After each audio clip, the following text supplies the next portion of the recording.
సూర్యకాంతి కావాలి. రాత్రి అయిన తర్వాత ఏమొచ్చింది? పగలొచ్చింది. పగలంటే ఏంటి? వెలుగు. ఆ మొక్కకి ఏం కావాలి చెప్పండి? ఇప్పుడు వెలుగు కావాలి మొక్క ఎదగాలంటే. సూర్యుని కాంతి ఆ మొక్క మీద పడాలి. మలకి గ్రంథం 4వ అధ్యాయం 12వ వచనం ఏమన్నది అక్కడ? నీతి సూర్యుడు ఉదయించును. దేవుని స్తోత్రం చెప్పండి. పిల్లలు గమనించండి, ఎవరా నీతి సూర్యుడు అని మనం ఆలోచన చేస్తే ప్రభు అయిన యేసుక్రీస్తు 2000 సంవత్సరాల క్రితం మనందరి కోసం అసలు ఈ భూమి చీకట్లో ఉంది. చీకటిలో, పాపములో, వ్యసనములో కొట్టుమిట్లాడుతున్నటువంటి ఇదిగో ఈ భూమి మీదకి వెలుగుగా ఆయన ఈ భూమి మీదకి వచ్చాడు. దేవుని స్తోత్రం.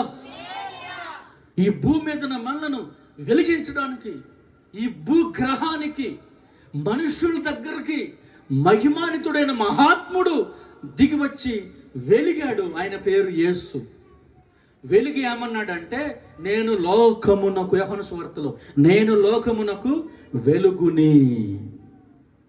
కాబట్టి ఆ వెలుగుని ఇప్పుడు మీకు ఇస్తున్నాను నేను అంటున్నాడు ఆయన. ఇప్పుడు దాకా వెలుగుని నేను, ఇక నుండి ఆ వెలుగు మీకు ఇస్తున్నాను, మీరే ఆ వెలుగు అన్నాడు. స్తోత్రం చెప్పండి. ఎంత గొప్ప ధన్యత అండి మనకి. ఇప్పుడు మనం ఎవరో వెలుగు అనండి. ఇప్పుడు మనం ఎవరో వెలుగు అంటే ఇప్పుడు చీకటి ఏమైపోయింది? చెప్పాలి. చీకటి ఏమైపోయింది?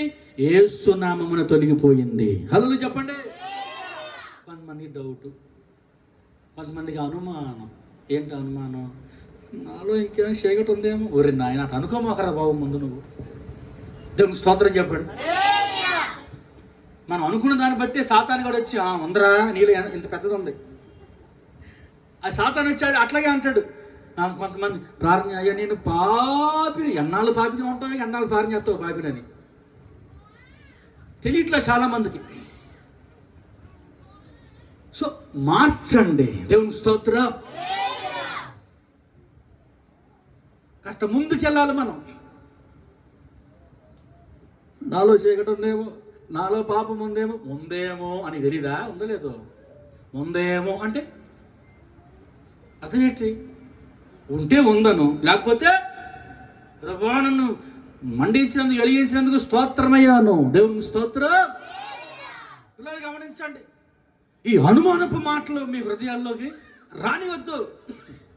ఈ అనుమానపు సంబంధమైన మాటలు రానివద్దు అసలు ఒక్కటి కూడా. అందుకనే నేను వెలుగుమయం. స్తోత్రం చెప్పండి గట్టిగా. ఏం మయం?